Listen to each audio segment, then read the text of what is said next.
Merci Catherine, merci Love Session. Au nom du FFOD, le forum des acteurs des formations digitales, je suis heureux de vous accueillir pour cette nouvelle webconférence sur la thématique AFEST et multimodalité qui va durer donc de 14 heures à 15 heures. Je vais animer cette webconférence avec deux collègues, dont une qui est déjà arrivée et l'autre qui va nous rejoindre sous peu. Je parle de Laurence Martin qui est la directrice du Oui, réseau. Oui, Laurence, bonjour. oui, je viens de vous rejoindre, mais uniquement en audio parce qu'il y a ma Parfait, webcam qui me Laurence. fait de mauvaises blagues. C'est Bonjour à tous parfait, et c'est toutes. parfait.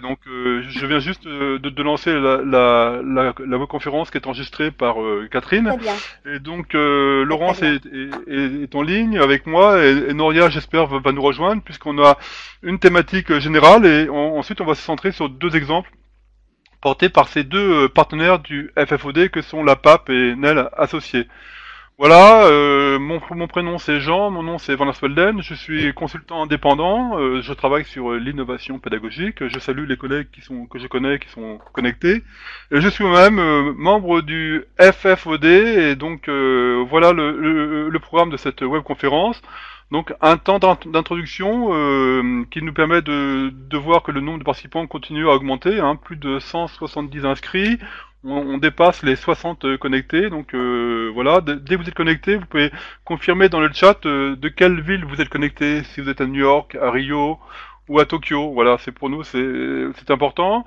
Donc on a un temps d'accueil, 14h, 14h05, et ensuite je vais présenter la FEST, l'action de formation sur son travail à travers le contexte d'émergence, très rapidement faire un rappel sur les 6 règles de mise en place de la FEST, hein, qui découlent d'une expérimentation menée par la DGEFP, par les OPCA, par l'ANAC. Et je salue un collègue de l'ANAC qui est connecté avec différents opérateurs sur différents territoires. Expérimentation fertile entre 2017-2018 qui a abouti à l'inscription de la FEST dans le code du travail. Ensuite, on verra les différents territoires de la FEST. On parle de la FEST, mais on devrait parler des AFEST, des actions de formation sur le travail, puisque à chaque fois, on le verra, hein, l'intérêt de la FEST, c'est du coût humain, c'est pour répondre à des besoins spécifiques, à la fois des entreprises, mais aussi des salariés. On est vraiment là sur une prestation, je dirais, personnalisée. Je salue Alain qui vient de le rejoindre de Clermont-Ferrand. Et puis ensuite, on verra le lien fort qu'il y a entre la FEST et le numérique à différents niveaux pour mettre en place les AFEST, pour mettre en place le suivi des apprenants, la traçabilité, les apprentissages, etc. On verra tout cela. Et puis ensuite, on donnera deux exemples. Un, à travers le réseau des ateliers de pédagogie personnalisée qui ont mis en œuvre dans le cadre de l'expérimentation à la fois en Bourgogne-Franche-Comté et en Normandie, mais je laisserai la parole à Laurence et ensuite la parole à Noria qui a travaillé avec tout un secteur industriel sur comment le digital learning est venu conforter des pratiques AFEST sur une branche professionnelle extrêmement important. Nous avons dépassé le seuil des 70 personnes connectées. Et je vous demande toujours de confirmer là où vous êtes, votre ville de connexion. Laurence est à Chelles, Karine est à Clermont-Ferrand et Sabine est à Lyon. Voilà. Et puis ensuite, on aura un temps 14h45, 15h. Pour répondre à vos questions, on n'aura pas le temps de tout dire, on n'aura pas le temps de tout montrer. La FEST est une modalité fertile avec plein de pistes positives, quelques points de vigilance, quelques dérives potentielles, mais on voit bien que là on est sur un champ d'innovation pédagogique et le FFOD porte à la fois le développement de l'innovation pédagogique et le développement des formations digitales qui se croisent avec cette application. Voilà, ça c'est le programme avec le timing. Donc j'ai ma montre ici, l'outil principal de l'animateur d'une webconférence, hein, c'est la montre et je vous montre ma montre pour vous dire que on va être au taquet. Voilà, vous continuez à arriver, merci d'indiquer votre ville de connexion, voilà. Alors, la Fest, la question c'est est-ce que c'est le dernier buzz de notre champ. Nous sommes sur un territoire où tous les semestres il y a un nouveau buzz. On a eu le buzz du e-learning, on a eu le buzz des serious games, on a eu le buzz des MOOC. La question est-ce que la Fest est le dernier buzz de notre champ d'activité. Alors c'est une nouveauté certes, et donc comme toute nouveauté, elle a un éclairage un petit peu exagéré peut-être, mais derrière cette exagération, il y a aussi des raisons extrêmement intéressantes et extrêmement positives pour dire que la feste ne sera pas qu'un buzz, mais ce sera aussi une nouvelle manière de développer des parcours de formation, en particulier pour des salariés peu qualifiés, et ça c'est un point important, mais pas seulement pour les salariés. On verra que la FES peut aussi intéresser d'autres publics, je pense aux alternants, je pense aux demandeurs d'emploi, etc. Alors, d'abord, de dire que la FES est en résonance avec les quatre fondamentaux de la réforme de la formation continue, ou moi je dis plutôt la réforme continue de la formation, hein, puisque on a des nouvelles lois, on a des décrets, on a des arrêtés, et on est en flux tendu. Et pour moi, les quatre fondamentaux de la réforme résonnent avec la modalité AFEST. Le premier fondamental pour moi, c'est encourager l'innovation pédagogique. Hein. Donc Muriel Pénicaud, dans sa prestation en 2018, en mars 2018, a vraiment insisté sur le fait que on ouvre pour que chaque équipe pédagogique puisse, en fonction de l'intérêt de l'apprenant, en fonction des pistes, mettre en place de l'innovation pédagogique. Alors l'innovation pédagogique peut prendre différentes formes et elle peut prendre la forme de la FEST. Donc premier fondamental en résonance avec la FEST. Deuxième fondamental de la réforme, c'est que la réforme a été faite pour rééquilibrer nos dispositifs. On ne prêtait qu'aux riches, on ne formait que ceux qui étaient déjà formés, et les partenaires sociaux, la puissance publique, l'État ont voulu rééquilibrer, et toute la réforme avec la loi de septembre 2018 vise à renforcer les dispositifs qui accueillent, forment et accompagnent de préférence les adultes peu qualifiés. On peut être compétent et peu qualifié, et en France, comme dans tous les pays européens, il y a une majorité d'adultes peu qualifiés qui doivent rentrer dans la logique d'apprentissage tout au long de la vie, hein, lifelong learning. Je salue mes collègues d'EPAL, l'agence Erasmus+, pour dire que c'est bien l'Europe qui nous pousse à nous mettre dans cette perspective d'apprentissage tout au long de la vie, et donc de former tout le monde, les compétences pour tous. C'est le deuxième fondamental. Troisième fondamental, comme l'indique le titre de la réforme, hein, donner plus de liberté à l'apprenant. Et je pense que la mise en place de la FEST avec ces deux situations en résonance l'une par rapport à l'autre, c'est aussi un moyen de redonner de l'initiative, de redonner de la liberté et d'apporter une nouvelle reconnaissance à un apprenant qui va être en situation et qui va, de par son intelligence situationnelle, de par sa capacité à réagir, à progresser, à se questionner, à interagir, va exercer sa liberté d'apprendre pour développer des compétences et professionnelles et transversales. Et puis, quatrième fondamental que je vois aussi dans cette réforme, c'est mon interprétation en tant que consultant indépendant, c'est de dire que la réforme favorise la concurrence entre les différents opérateurs. Et qu'avant, on était plutôt dans des logiques de sillons, dans la formation continue, et la FEST va être transversale à l'ensemble de ces sillons. Et donc, n'importe quel organisme de formation qui est en lien étroit avec une entreprise va pouvoir court-circuiter des plateaux techniques qui étaient présents dans des CFA, qui étaient présents dans des écoles techniques, qui étaient présents dans des écoles d'ingénieurs, etc. Et donc la FES, c'est aussi une forme de mise en compétition, les opérateurs les uns pour les autres. Si ça se fait au profit des territoires, au profit des salariés, au profit des entreprises, très bien, mais on va voir aussi que ce dernier fondamental peut réinterroger aussi la manière dont l'ensemble des acteurs vont se coordonner et vont jouer ou pas la complémentarité des actions. Voilà, autre point, la FEST, eh ben, on peut dire aussi que c'est une triple logique vertueuse. Alors, on avait déjà eu des choses, hein, je pense à Bertrand Schwartz, je pense à l'opération Nouvelle Qualif, et exclure, moderniser sans exclure, etc. Donc, vous voyez, hein, ça date pas d'aujourd'hui, hein, ça me rajeunit pas, ça me remonte à plus de 30 ans, mais là, avec la FEST, on a quelque chose d'intéressant, c'est qu'on a une triple réflexion positive entre la logique du travail, la logique pédagogique et la logique du droit. Et le décret de décembre 2018 qui installe la FEST dans le code du travail permet de travailler avec une logique de travail, une logique pédagogique et une logique réglementaire intéressante. Et donc la loi et le décret à FEST ouvrent des perspectives et sécurisent, je dirais, l'innovation pédagogique de manière assez intéressante pour qu'on puisse tous faire preuve d'innovation pour construire des parcours nouveaux. Et puis le troisième et dernier point introductif sur les conditions d'émergence de la FEST, je parle vite, je parle fort. Donc si vous voulez me poser des questions dans le chat, Laurence et Catherine, ainsi que Noria qui nous a rejoint Mhm. et que je salue, pourront m'aider à répondre aux questions, soit au fil de l'eau si la question est urgente, soit entre 14h45 et 15h comme prévu. Oui, la dernière chose que je voudrais dire en termes d'émergence de la FES, c'est que la FES ne vient que enrichir un spectre déjà important des formations multimodales.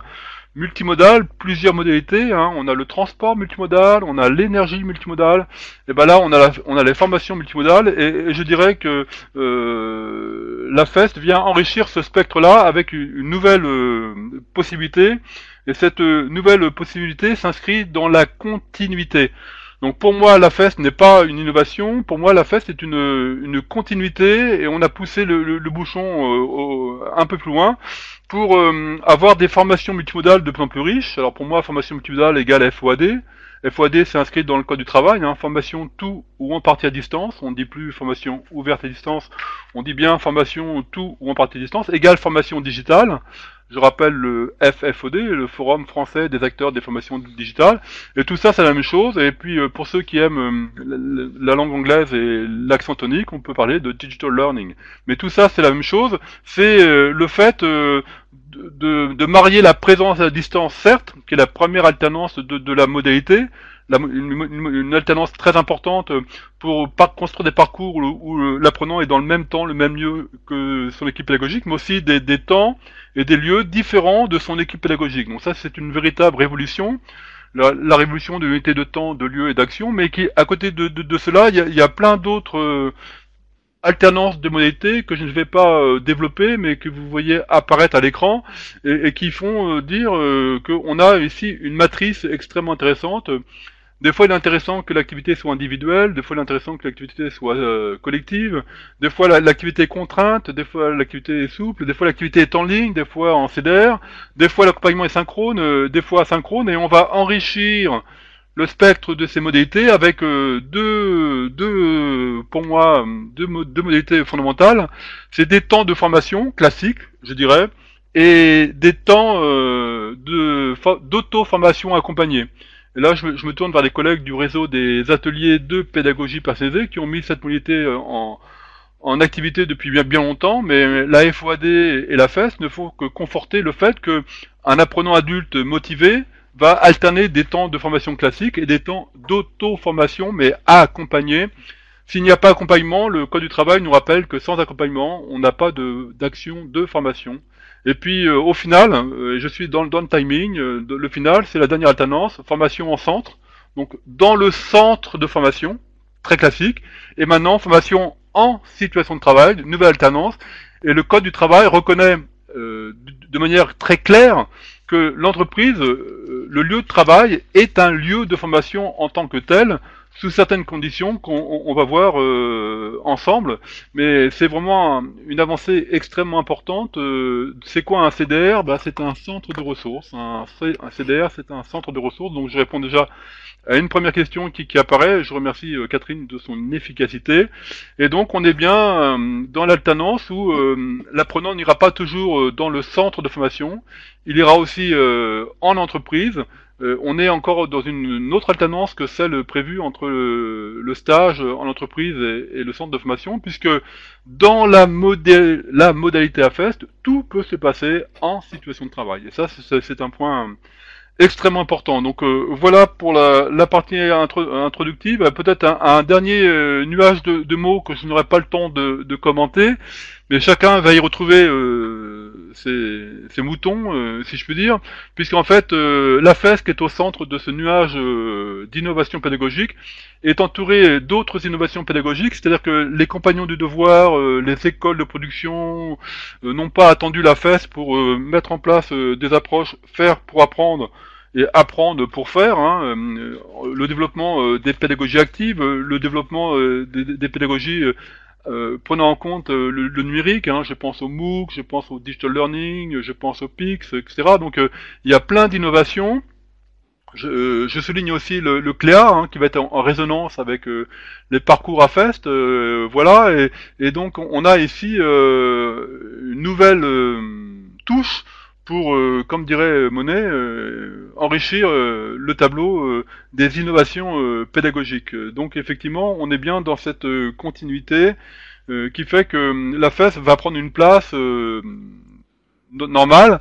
Sauf que si le buzz de la FEST joue, c'est que aussi derrière la FEST, s'il y a des enjeux d'innovation pédagogique, il est très clair qu'il y a des enjeux économiques, puisque ça représente aussi un marché segmenté, hein, puisqu'on verra tout à l'heure qu'en fonction de la taille de l'entreprise, les OPCO n'auront pas les mêmes implications.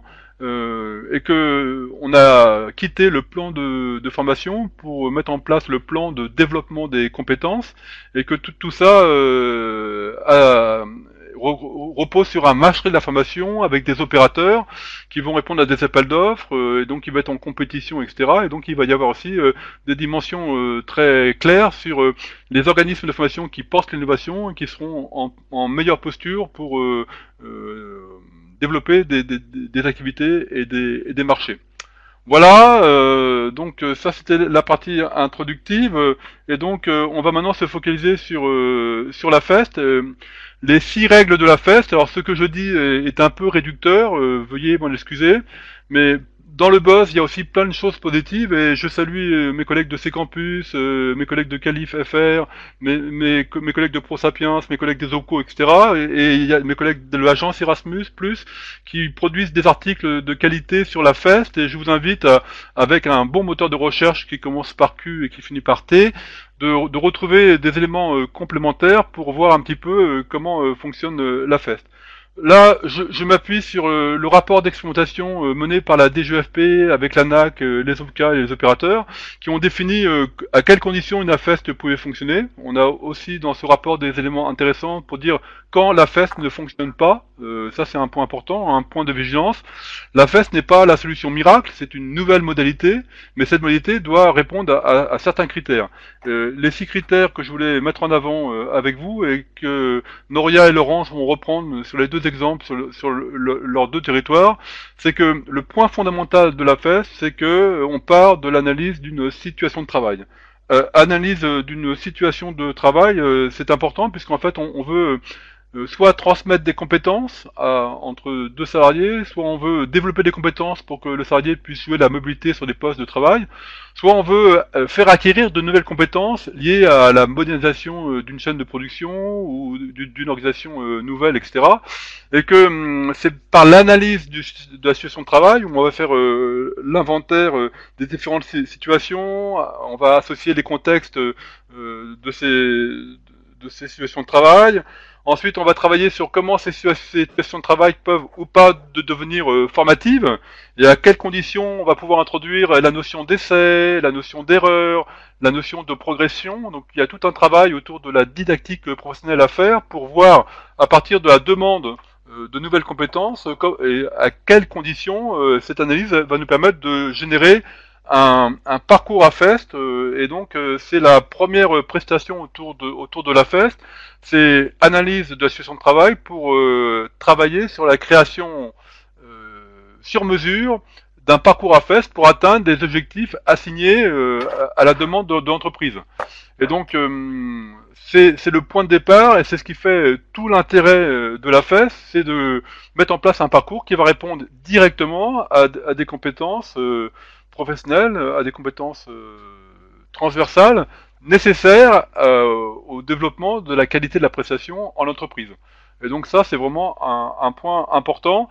Et moi, je dis que dans la FEST, il y a 2 prestations. Il y a la prestation d'analyse de la situation de travail pour construire le parcours, première prestation importante. Et deuxième prestation, c'est la mise en place et l'accompagnement du parcours. Et donc, c'est les autres règles. Hein. Donc, parcours accompagné avec un formateur désigné. Vous avez lu bien sûr une formatrice désignée. Hein, voilà, donc ça c'est un point important. Hein, donc tout ce qui est masculin, je vais le féminiser. Hein, parcours accompagné avec un formateur. Et là, le décret est très clair. Hein, s'il n'y a pas de formateur, il n'y a pas d'AFEST. Par contre, le décret ne précise pas si c'est un formateur interne ou un formateur externe. On aura l'occasion de revenir là-dessus. Mais le formateur, c'est quelqu'un qui a bien la notion d'accompagnement, la notion de médiation, la notion de reformulation, qui va valoriser l'apprenant, qui va l'aider à conforter ses savoirs, ses savoir-faire et ses savoir-faire comportementaux. Et donc, pas d'AFEST sans formateur. Alors, on verra que c'est un point délicat. Est-ce que c'est un formateur d'un organisme de formation ou est-ce que c'est un formateur de l'entreprise? Alors moi j'ai une vision qui n'est pas forcément partagée par tous les consultants ou par tous les opérateurs, mais de mon point de vue c'est forcément un formateur et pour moi ça ne peut pas être ou sous condition un hiérarchique. On verra ça, ça peut être un point de discussion intéressant. Ensuite, l'autre caractéristique, c'est que la formation dans les lieux de travail. Alors, on peut être plus précis, hein, formation essentiellement dans les lieux de travail. Moi, j'ai participé à une expérimentation en région Bourgogne-Franche-Comté. Je salue les collègues du CFA Pays de Montbéliard qui ont fait un travail d'innovation remarquable avec l'appui de l'équipe de l'APP du CFA. Et effectivement, il y avait donc un projet à FEST avec des entreprises artisanales, donc des très petites entreprises, mais les apprenants, les apprentis ont aussi bénéficié des temps de regroupement en CFA ou dans des tiers-lieux, donc essentiellement dans le lieu de travail, mais ça ne veut pas dire que le parcours à FEST, c'est que dans le lieu de travail. Mais en tout cas, c'est la dominante, et c'est bien parce que l'apprenant est dans le lieu de travail, avec les outils de travail, avec l'organisation, avec les collègues, avec l'odeur du travail, avec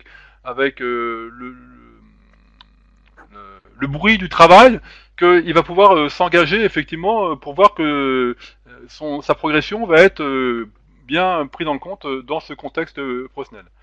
Alors, deux situations en parallèle, c'est ce qui fait toute la force, avec un va-et-vient sur lequel on aura l'occasion de revenir, mise progressive en situation de travail. Ça, j'insiste sur la notion de progressivité, c'est-à-dire que on va pas lâcher l'apprenant en situation de production. Hein. D'abord, il y a des enjeux de sécurité, il y a des enjeux économiques, pour ne pas qu'il casse la machine, pour ne pas qu'il perde trop de matières premières, pour ne pas qu'il fasse d'erreurs auprès de clients, auprès de fournisseurs, etc. Donc c'est bien une mise progressive en situation de travail, ce qui veut dire qu'un parcours à FEST va s'étaler sur le temps. Alors les expérimentations sont intéressantes hein, parce qu'on avait des temps différents, dans des contextes différents, avec des branches professionnelles très différentes. Mais en tout cas, on voit bien que pour installer la logique pédagogique de la FEST, hein, puisqu'on est bien là pour apprendre en produisant, on n'est pas là pour produire en apprenant. Hein. La priorité, c'est apprendre. Mais apprendre en situation de travail, donc en produisant un bien, un service, une activité, etc. La notion de progressivité est importante. Hein. Ce sera l'un des critères pour savoir si on peut ou pas mettre en place un parcours à FEST, pour laisser le temps à l'apprenant de se déployer, de faire des essais, de reprendre, de faire des erreurs le moins possible, de comprendre ses erreurs avec des situations réflexives. Alors les situations réflexives, hein, c'est vraiment un point extrêmement important, extrêmement riche. Et là, on est dans l'auto-formation accompagnée, c'est-à-dire que, comme dirait Philippe Carré, hein, on apprend toujours seul, mais jamais sans les autres. Et la FEST est une bonne illustration de cette nécessité d'un dialogue constructif, d'un dialogue pédagogique. Et le formateur n'est pas là pour répondre à la place de l'apprenant, mais le formateur est là pour valider le questionnement que l'apprenant fait, développer son esprit critique, pour conforter ses savoirs et ses savoir-faire professionnels. Voilà, et puis comme toute formation, ça c'est un point important, hein, la FEST c'est une action de formation en situation de travail, et donc ça renvoie à la définition de l'action de formation, et donc toute action de formation finit par l'évaluation des acquis professionnels. Voilà les 6 règles qui constituent la FEST, qui est une réduction de la FEST, mais ces 6 règles sont absolument incontournables et on ne peut pas faire autrement que de respecter ces 6 règles, puisque elles sont inscrites dans le décret de décembre 2018, un décret qui tient en une demi-page. Si j'imprime à la fois la définition de la nouvelle action de formation et si j'imprime le décret de la FEST, j'ai tous les éléments juridiques pour travailler tranquillement. Voilà, j'avance. Donc ça c'est un schéma qui me paraît très intéressant, qui est tiré du rapport d'expérimentation des GFP, ANAC, OPCA et opérateurs. Et donc on a tous les éléments qui caractérisent la construction et le déploiement d'un parcours à FEST, avec au milieu les séances réflexives avec un effet itératif, c'est-à-dire que c'est dans les séances réflexives qu'on va aider chacun des apprenants à saisir le contexte pour acquérir le geste professionnel, pour acquérir le bon comportement, la bonne régulation, la bonne interaction avec ses pairs, pour être dans l'efficacité et atteindre les compétences visées. Mais il y a d'autres couleurs, hein. Il y a du rose, il y a du rouge, il y a des séquences complémentaires. Et on verra par exemple avec Noria que ces séquences complémentaires peuvent être portées par du digital learning. Et donc c'est essentiellement en situation de travail, mais en situation de travail, on peut se connecter sur un ordinateur et avoir accès aux ressources en ligne. Voilà, donc ça c'est un point important. Évaluation des acquis de résultats avec certification. Hein. Donc certification, ça peut être un CQP, ça peut être un diplôme, ça peut être un CAP, mais ça peut être aussi le CLEA, la certification CLEA numérique, hein, puisqu'on verra que la FEST est aussi un moyen de répondre à la logique de digitalisation des secteurs de production. Et puis ça peut être aussi les badges, hein, apprenant agile en particulier, mais je laisse Laurence en parler. Voilà, une expérimentation depuis 2015, voilà, plutôt... la FEST, ça reste plutôt aux adultes peu qualifiés. Hein. Anciennement niveau 6, niveau 5, maintenant avec le nouveau code réglementaire de l'Europe, hein, on est plutôt sur des niveaux 2, 3, 4, c'est-à-dire des niveaux infra-bac, CAP, BEP ou un. Donc une intention pédagogique, hein, je ne détaille pas, un positionnement en avant, puisque en amont, on est bien sur un parcours avec l'individualisation des parcours, donc ça c'est vraiment un point important.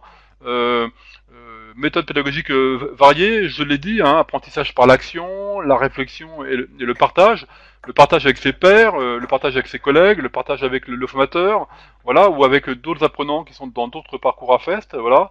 Encadrement pédagogique, ça c'est vraiment un point important, sans savoir si c'est un formateur interne ou externe. Et puis le dernier point, hein, c'est la traçabilité des résultats et l'évaluation des acquis.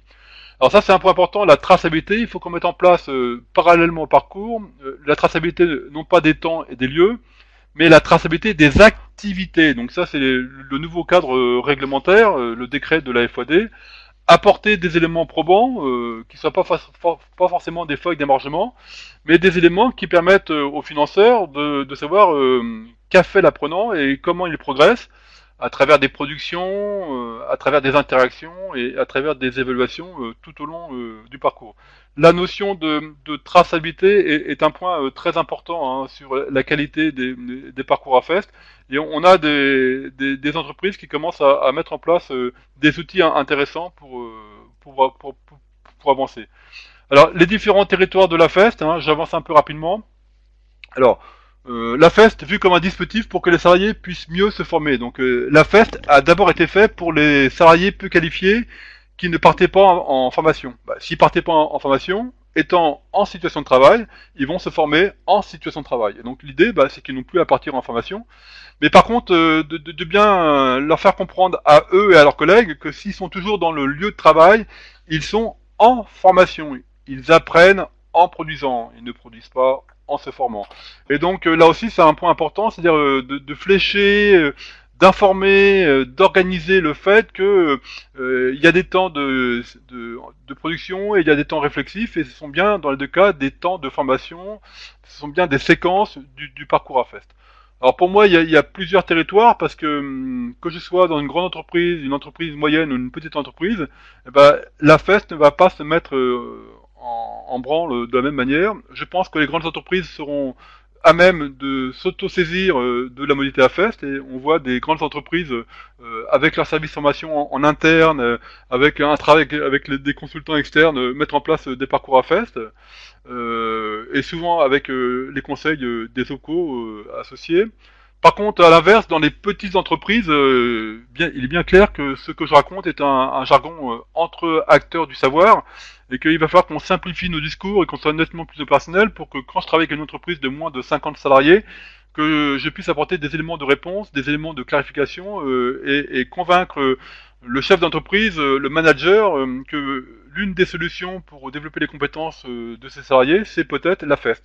Il y a d'autres moyens, hein, le plan de développement des compétences est riche. Maintenant, on peut développer des compétences sans passer par la formation, mais je pense que la FEST va répondre à plusieurs situations extrêmement intéressantes.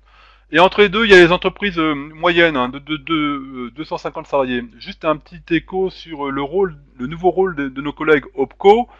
Pour les moins de 50 salariés, ils ont un rôle de conseil et de financement. C'est-à-dire que les OPCO peuvent financer des parcours à FEST sur des fonds propres qui sont dédiés à cette nouvelle modalité. Pour les entreprises entre 50 et 250, les OPCO ont juste un rôle de conseil, ils n'ont pas forcément un rôle de financement, et on fait l'hypothèse que les entreprises de plus de 50 salariés vont, sur leurs fonds propres, pouvoir, sur leur plan de développement des compétences, financer en partie des parcours à FEST. Donc voilà, donc c'est pour ça qu'il y a plusieurs territoires, parce qu'en fonction de la taille de l'entreprise, la FEST ne va pas se mettre en place de la même manière.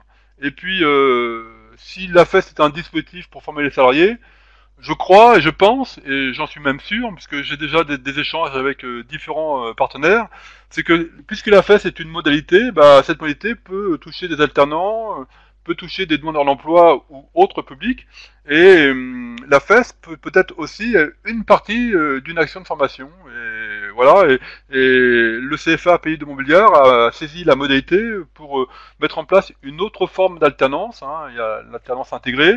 Ben maintenant, il y a l'alternance AFEST, hein, qui est une alternance immersive, réflexive et accompagnée, qui va répondre à des métiers rares, à des situations particulières.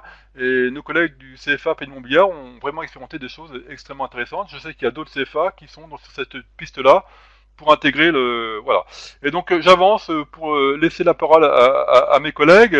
Juste très rapidement, bah, ce sera une bonne transition. C'est que on a plusieurs raisons de croire au sein du FFOD, le Forum des acteurs des formations digitales, qu'il y a un effet de résonance extrêmement intéressant entre les actions de formation de travail et le numérique. Alors je vais juste les lister sans le développer. Peut-être que j'aurai l'occasion d'y revenir et une fois que j'aurai fini cette diapositive, je passerai la parole à Laurence qui aura 5 minutes pour éclairer donc l'expérimentation AFEST menée au sein du réseau des ateliers de pédagogie passée. L'AFEST au service des apprentissages, voilà, le numérique au service de la réflexivité, le numérique au service de la traçabilité, le numérique au service de l'accompagnement lui-même multimodal, c'est-à-dire que je peux accompagner à distance, je peux accompagner synchrone, je peux accompagner asynchrone, je peux accompagner de manière individuelle, je peux accompagner de manière collective.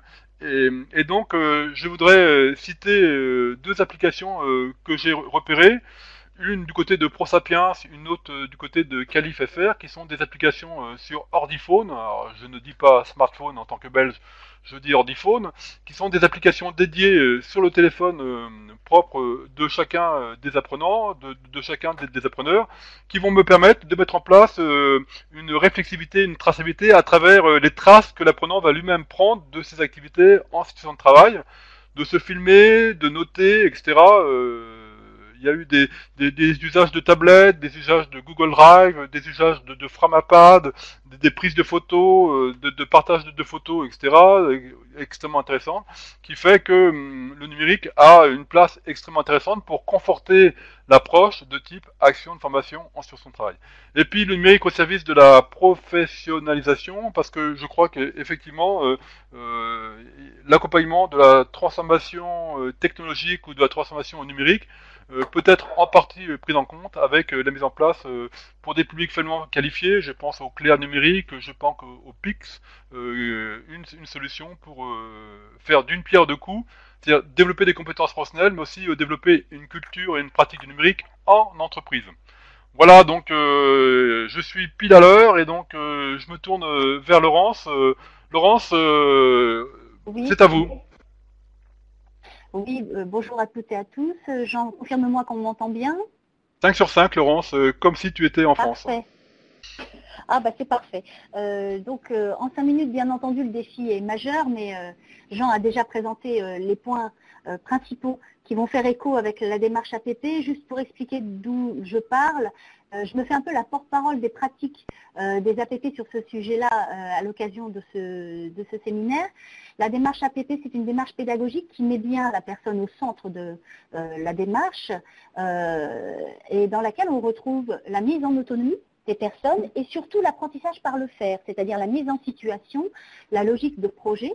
Et donc, de fait, lorsqu'on a l'action de formation en situation de travail qui a été identifiée en tant qu'action de formation dans les dernières réformes, on a tout à fait retrouvé, et là je reprends les 6 règles que Jean a pu présenter, tout ce qui concerne le parcours accompagné, on est dans l'auto-formation accompagnée au sein des APP. On retrouve également la mise en situation, de fait par définition, puisqu'on est dans le milieu du travail, et on est bien dans la personnalisation, parce que lorsque j'en parle de la mise progressive en situation de production, on a là aussi un facteur important qui va varier d'une personne à l'autre et d'une entreprise à l'autre. Donc ça, c'est un point important, je vais y revenir. On retrouve également tout ce qui va concerner l'évaluation formative, avec un zoom tout particulier que je vais développer ensuite dans l'exemple concret, qui est la pratique réflexive. Il ne s'agit pas de limiter l'apprentissage uniquement à l'action, mais bien d'organiser des périodes de prise de recul par rapport à la mise en situation que représente le travail pour analyser les compétences mobilisées, les compétences qui ont pu manquer, les compétences acquises et à acquérir. C'est un exercice et une méthodologie que chaque personne doit s'approprier de façon à avoir justement la capacité de s'approprier également son parcours de formation et d'identifier les compétences qu'elle sollicite et mobilise. Donc là, c'est déjà un élément de réponse par rapport à la problématique évoquée. Doit-on considérer que l'ensemble de la formation doit se faire en intra ou non? On est là sur des champs d'expertise qui sont très complémentaires de celui de l'entreprise. Je vais m'appuyer sur un exemple concret. Un exemple, c'est une expérimentation qui a été portée principalement par Opcalia au niveau national. L'exemple que je vais reprendre concerne la Normandie et l'APP de Dieppe qui a été associée à cette démarche. Donc c'est Forgec Nord 2000. Et l'objectif de cette expérimentation, cette grande expérimentation nationale concernait une branche professionnelle, textile, mode, cuir, mais également des entreprises d'insertion. Et plus particulièrement pour le territoire normand, une entreprise de service, un institut de beauté, et des entreprises industrielles, non seulement dans le textile, mais aussi dans les techniques liées au verre. L'objectif étant d'aider les entreprises à structurer les apprentissages qui étaient jusqu'ici plus ou moins organisés et formalisés, même s'ils étaient pressentis comme apprenants. Dans cette démarche, on voit bien l'articulation des expertises entre le champ professionnel d'une part, le champ pédagogique de l'autre. Sur la phase de diagnostic d'entreprise, en amont, il a été réalisé par Opcalia. Il s'agit de voir si la FEST correspond bien aux attentes de formation de l'entreprise. Est-ce qu'on peut remplir les objectifs de formation via la FEST dans la structure identifiée comme telle? Et après, très concrètement, quelles sont les activités, comment s'organiser et comment impliquer les parties prenantes dans la réussite de la démarche et bien entendu identifier le formateur interne qui fera le relais entre la structure externe, je vais y revenir, et le fonctionnement en entreprise. Là, vous pressentez bien entendu un élément important qui a été évoqué, c'est l'importance d'avoir une sensibilisation et une information collective.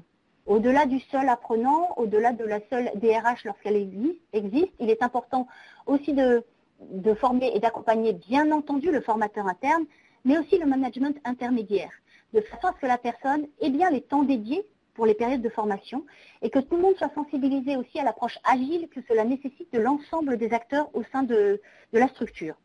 Concrètement, comment s'est organisée la partie APP de l'accompagnement pédagogique?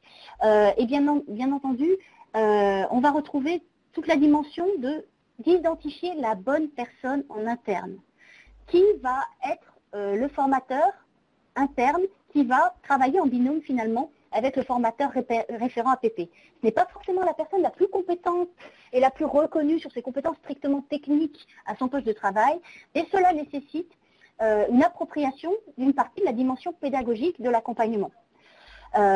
L'autre aspect très important, ça va être justement la mise en place de ces phases réflexives que je citais tout à l'heure, qui doivent être distinctes des mises en situation de travail et qui sont bien entendu destinées à tirer les enseignements de la situation de travail, donner les outils à la personne pour identifier les compétences sollicitées et analyser éventuellement les écarts entre les attendus, les réalisations et les acquis.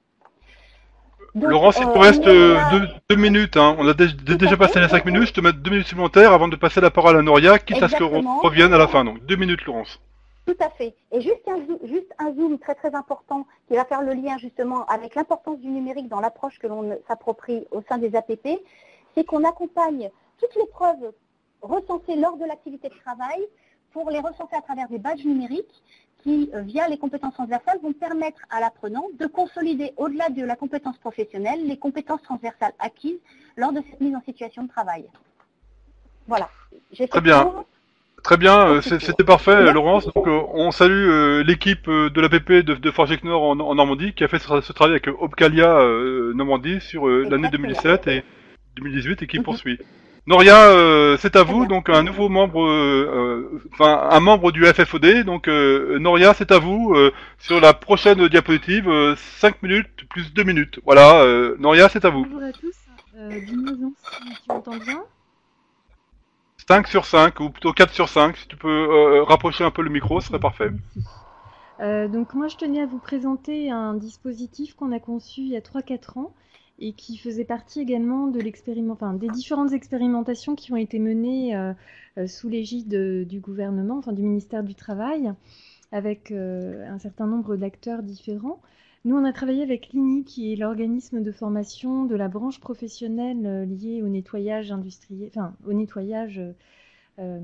industriel. Et l'idée, c'était vraiment de former en fait des agents de nettoyage, pardon, qui étaient en fait des personnes assez peu formées en général. Donc on est parti d'un dispositif existant qui était déployé avant en présentiel pendant une quinzaine d'années, ce qui fait qu'on est parti d'un contenu déjà très structuré. Notre travail, ça a été ensuite de voir comment on pouvait le transposer en digital, parce que l'idée, c'était de mettre à disposition un parcours de 9 modules de formation via des tablettes. Là, les formateurs n'étaient pas des formateurs externes ou internes, mais vraiment les managers de ces agents de nettoyage qu'on accompagnait pour les former et leur transmettre un petit peu ce kit de formation à faire. Donc il y avait à la fois pour eux une formation à la prise en main des tablettes, parce que c'était un outil parfois nouveau pour eux, et puis également à la manière dont ils devaient animer ces séances de formation en situation de travail, sachant qu'on avait conçu vraiment une interface et des supports de formation digitaux qui sont vraiment très intuitifs. On a fait finalement attention à la fois à la forme, donc l'interface, l'ergonomie de ces tablettes, et également au fond. Donc là, comme je l'indique en dessous, en termes de démarche pédagogique, on avait 3 rubriques dans chacun des modules proposés. Une rubrique j'observe, où là on retrouvait l'ensemble des gestes professionnels qui étaient filmés. On avait fait une captation vidéo avec une formatrice et un agent de nettoyage en situation réelle pour vraiment filmer les gestes professionnels tels que le préconise la profession. Une deuxième rubrique dans laquelle on était sur J'applique. Donc là, l'idée, c'était que le manager demandait à l'agent de nettoyage de nettoyer un bureau, par exemple, en situation de travail. Donc. Et là, on lui remettait une petite grille avec à la fois tous les verbatims à dire, parce que quand on est manager, on n'est pas forcément formateur, on est formateur occasionnel dans ce cadre-là. Donc il était important pour nous de leur donner aussi le savoir-être et tous les éléments de langage qui lui permettaient de donner une consigne, d'être attentif à certains points, et puis de lui rappeler un petit peu tout le process à suivre et à appliquer. Donc il avait cette grille en complément, une grille d'évaluation qui lui permettait d'observer si l'agent de nettoyage avait fait telle action ou pas, s'il y avait eu un oubli, si une action était faite partiellement. Ce qui lui permettait ensuite d'échanger également avec son agent et de pouvoir avoir une vraie réflexion, une analyse également des pratiques. Donc là aussi, ça suscitait un temps réflexif qui permettait vraiment à la fois d'échanger sur les bonnes pratiques, de faire prendre conscience aux agents de certains oublis, de certaines bonnes pratiques également à mettre en œuvre. Et ce que nous ont dit les managers, ce qu'ils ont beaucoup apprécié, c'est que il y avait certaines remarques qu'ils faisaient régulièrement avant qu'on mette en place ce dispositif à leurs agents. Et finalement, les agents se demandaient quelle légitimité ils avaient et pourquoi il fallait suivre leurs consignes. Donc souvent, il n'y avait pas de changement de pratique. Et là, en fait, le fait de voir des vidéos et puis ensuite d'avoir le manager qui appuyait et qui confirmait ce qui était vu en vidéo, la vidéo donnait plus de légitimité au manager Et du coup, on a vu de vrais changements dans les pratiques et une vraie augmentation, une vraie amélioration dans la qualité du service de nettoyage. La vidéo légitime, oui, effectivement, voilà. Parfois, on dit que c'est le livre, mais là, en l'occurrence, c'est le fait de voir un collègue filmer et puis de voir une formatrice qui donne des consignes, ça appuie le discours et le propos du manager. La dernière rubrique, c'est la partie je m'entraîne, où là, comme le disait également tout à l'heure Laurence, il est important également de proposer des activités formatives, des évaluations formatives. Là, on voulait vraiment valider que les apprenants avaient bien compris ce qui leur avait été décrit dans la vidéo. Donc, on a imaginé un certain nombre d'activités pédagogiques, formatives, qui permettaient à l'apprenant de se réapproprier le contenu, de valider des points de connaissance. Donc, une des activités, par exemple, c'était de reconstituer le process de nettoyage avec les différentes étapes. Donc là, on était parti sur des activités très simples, mais qui permettent vraiment de valider l'acquisition des connaissances et également d'échanger avec le manager. Donc voilà, un parcours qui intègre du digital, mais tout a été vraiment pensé avec le terrain. On a fait beaucoup de tests, beaucoup d'expérimentations sur le terrain. On a également fait attention au niveau de langage, parce que comme on est sur des publics qui parfois maîtrisent assez peu la langue française et la lecture, tout a été aussi doublé pour qu'il y ait vraiment pour chaque texte un équivalent en fichier audio, et puis également des textes en français facile. Voilà. Non, il vous reste 1 minute. Voilà, là c'est à peu près ce que je voulais en dire, c'était que c'était aussi important, enfin intéressant en tout cas, d'intégrer le digital dans ce type de modalité parce que ça permet à la fois de valoriser les personnes. Je sais que le retour des agents, c'était de se dire, enfin on me met à disposition un outil digital et ça les a aussi formés à l'utilisation du digital à travers cette tablette. Et puis ça a été très valorisant pour eux de voir qu'on les formait et qu'on les formait avec le digital en complément bien sûr de temps présentiel à côté. Voilà. Merci Noria, merci Laurence. Laurence, est-ce que tu as une caméra pour qu'on puisse être tous les trois en ligne ou pas Non, mais non, Noria, je n'ai pas, j'ai mon ordinateur qui a refusé. Noria, laisse la caméra, ne me laisse pas tout seul. Voilà, donc alors merci à toutes les deux pour cette présentation courte mais vraiment intéressante et diversifiée.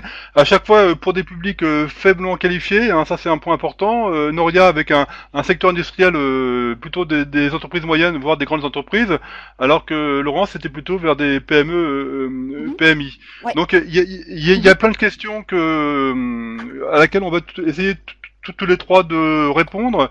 D'abord la question concernant est-ce qu'il y a la nécessité d'avoir un référentiel métier comme base d'analyse de la situation de travail.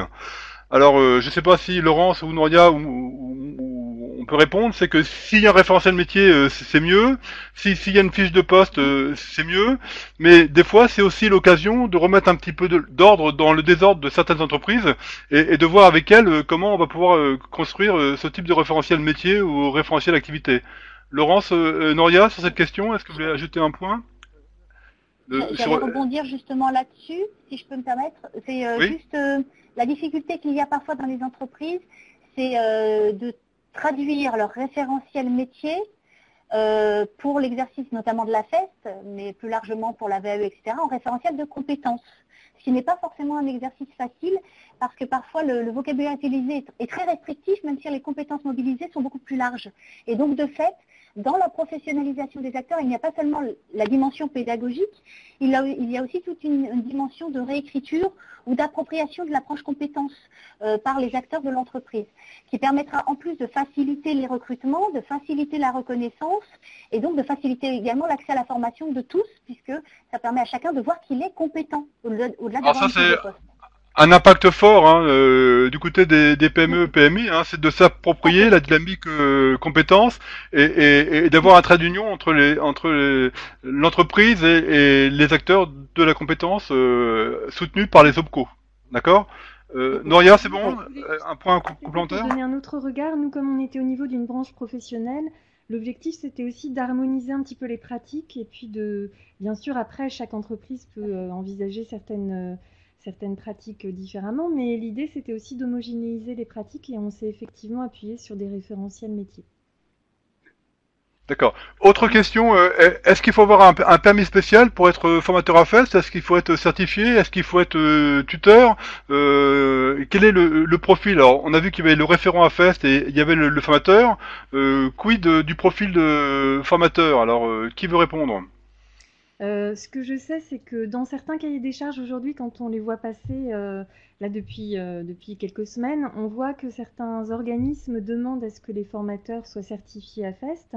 Ce qu'il faut savoir, c'est que cette certification aujourd'hui n'est détenue ou délivrée en tout cas que par un organisme de certification, que je ne nommerai pas mais que vous trouverez facilement sur Internet. C'est Exactement. campus, hein. Et donc, en fait, d'autres organismes de certification vont être amenés à se développer, mais aujourd'hui, ce n'est pas nécessaire d'être certifié à FEST. Certains... Exactement, exactement. Donc c'est mieux d'être certifié, mais on peut être formateur à FES sans l'être. Et de toute manière, il y aura un goulot d'étranglement extrêmement important, puisque quand on regarde les besoins des PME, PMI sur l'ensemble des territoires, je pense à à la Normandie, je pense à la Franche-Comté que je connais bien, on ne pourra pas certifier tous les formateurs à FES. Par contre, il faut que le formateur ait les fondamentaux du métier de formateur, du métier de formatrice. Laurence. Oui, un élément complémentaire, c'est vrai que sur ces sujets-là, le fait d'être labellisé APP, il y a des vraies proximités par rapport aux attendus concernant la FEST et le label pédagogique, même si le label APP ne recouvre pas l'intégralité des attendus de la FEST, on retrouve cette logique de mise en situation, d'identification des compétences, d'identification de la situation comme apprenante, de savoir comment identifier les compétences clés et transversales qui sont mobilisées dans le cadre des mises en situation. Et on a toute cette approche aussi de sensibilisation des managers et managers intermédiaires qui est déjà intrinsèque notamment à l'accompagnement que l'on peut proposer dans le cadre de Cléa.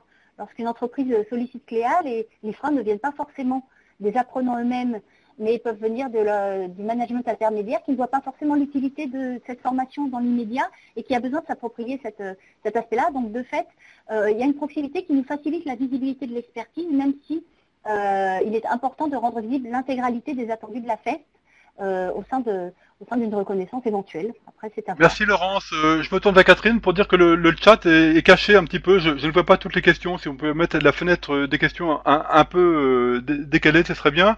Merci. Voilà, donc vous évoquiez, me semble-t-il, le facteur différent du manager pour des risques de dérive productionnelle. Alors moi j'ai cette vision, mais Noria a une autre vision. De mon point de vue, le formateur à FEST ne peut pas être un hiérarchique, mais quand je regarde l'exploitation faite par Nel Associé, il y a un autre regard. Donc moi je pense que c'est mieux d'avoir une relation purement pédagogique et professionnelle qu'une relation professionnelle et hiérarchique. Peut-être que Noria voulait nuancer mes propos ou éclairer un autre contexte. Entre ne pas former des gens ou former par le manager, moi je préfère que les gens soient formés. Donc effectivement, le secteur du nettoyage est un peu particulier, dans le sens où il y a beaucoup de toutes petites entreprises, où il y a 2 ou 3 personnes, dont un manager. Et voilà, comme je suis partisane de la formation professionnelle, je trouve que c'est toujours bien d'être formé, même si effectivement, idéalement, ça devrait être par une personne extérieure, mais quand il n'y a pas de choix, il n'y a pas de choix. Okay.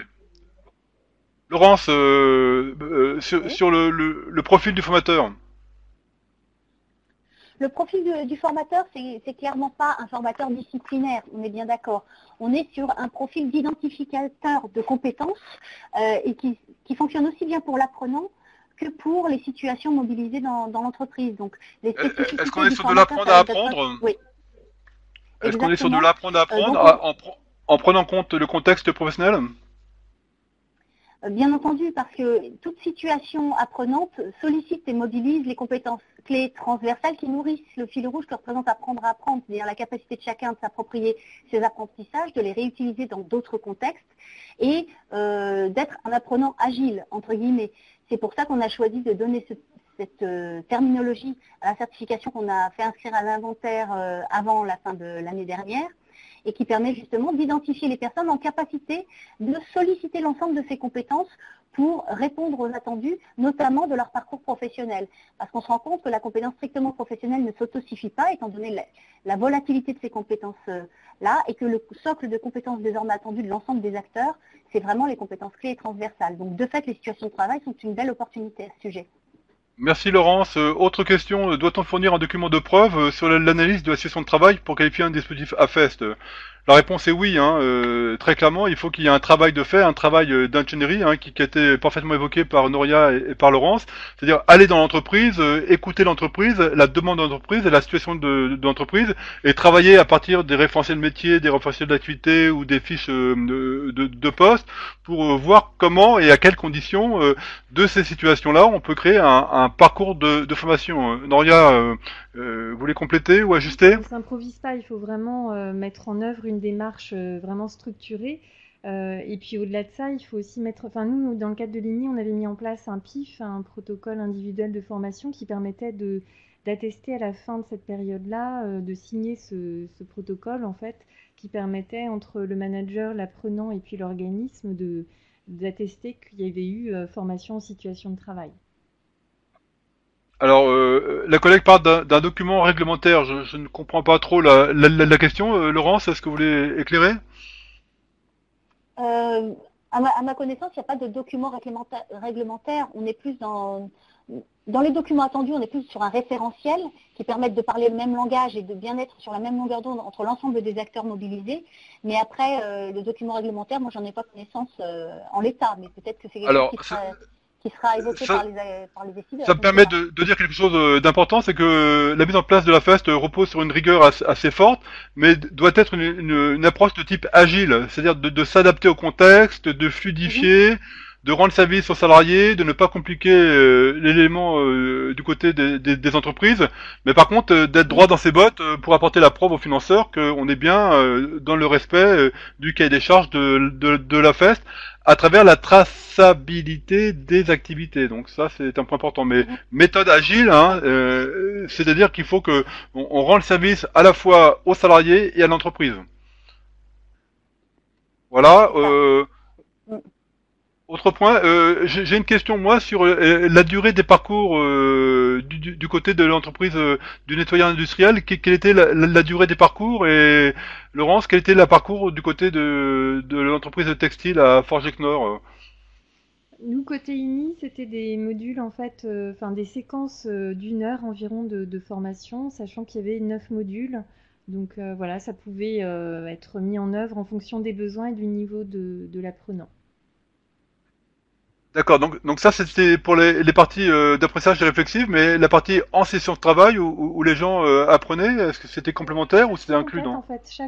Chaque module comportait les 3 séquences réflexives, applicatives et puis aussi des activités. D'accord, d'accord, ok. Laurence, du côté de Forgeec Nord Dieppe? Alors moi, j'ai pas cette visibilité précise parce que moi, les éléments que j'ai vont être davantage sur le fait que ça va être fortement adapté selon les personnes et selon les profils. Mais là, je n'ai pas ce niveau de D'accord. détail. Par contre, c'est vrai que l'étape réflexive, juste pour revenir là-dessus, n'est pas forcément uniquement en externe. Et Forgetner avait mis en place des outils numériques qui permettaient aussi, au sein de la situation de travail, de nourrir la base des situations et des compétences mobilisées, d'être vraiment en interaction avec la personne, même à distance. Donc par rapport au débat qui nous intéresse, c'est un élément qui a vraiment facilité l'agilité de l'ensemble des acteurs. D'accord. Alors peut-être deux informations pour conclure cette webconférence et je tiens à remercier notre partenaire Live Session, en particulier Catherine qui était encore une fois main de maître pour nous mettre en place cette nouvelle webconférence. De ne pas oublier parce que sinon je vais me faire disputer que on se retrouve tous le 9 et le 10 octobre à Rio de Janeiro pour les nouvelles rencontres du FFOD. Non, pas Rio de Janeiro mais à Dijon. Hein, donc les nouvelles rencontres du FFOD auront lieu le 9 et le 10 octobre sur la thématique justement AFEST et Digital Learning. Juste de dire que l'expérimentation menée par la DGFP a montré qu'en moyenne les parcours AFEST étaient autour d'une centaine d'heures et de rappeler que les dimensions réflexives étaient de l'ordre d'une demi-journée par semaine. Voilà, donc voilà quelques éléments. Donc innovation. Donc Catherine a été un petit peu rapidement sur la dernière diapositive. Donc vous aurez le diaporama donc à votre disposition. Merci Catherine, hein, on revient au diaporama. Après on aura l'évaluation de cette webconférence. Un grand merci à Noria, un grand merci à Laurence, un grand merci à Catherine. Merci Et pour puis donc l'invitation.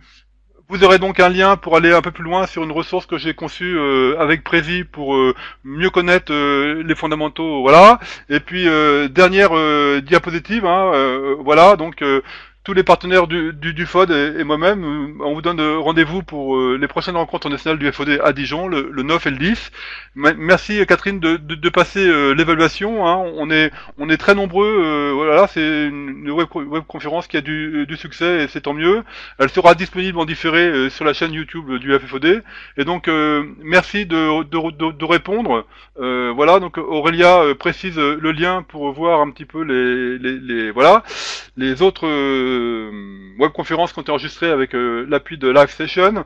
Merci à tous. Merci de remplir le questionnaire pour nous faciliter la régulation de ces prochaines webconférences. Bon retour à vous.